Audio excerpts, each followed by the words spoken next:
Lexema i morfemes. Què són? Per què serveixen? Cada grup de paraules conté uns sons que es repeteixen. De cada un d'aquests sons en diem lexema o arrel i constitueix la marca de família, perquè apareix en totes les paraules de la mateixa família.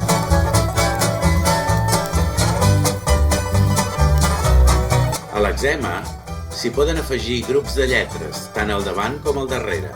Són els morfemes. Els morfemes són molt útils i ens permeten de formar noves paraules a partir d'un únic lexema. A l'exemple, els teniu assenyalats en color taronja. Hi ha diferents tipus de morfemes. Els morfemes flexius són els morfemes que s'afegeixen després del lexema i aporten informació de gènere, nombre, persona o temps. La flexió no dona lloc a paraules de nous significats, sinó a formes diferents d'una mateixa paraula. Així doncs, si canviem al final, podem canviar de masculí a femení. Si afegim una S, fem el plural. En els verbs, canviant els finals, determinem quina persona parla i en quin temps ho fa, present, passat o futur.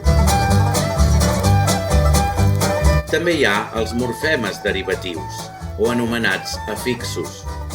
Són elements que, afegits a un lexema, porten a la construcció d'una nova idea, una nova paraula, i normalment això es correspon amb una nova accepció al diccionari. Aquests morfemes derivatius sempre van associats a un lexema, no poden anar sols. Segons la seva posició, també els podem classificar en 3 categories. En primer lloc, els prefixos van davant del lexema. Aquí en teniu 3 exemples.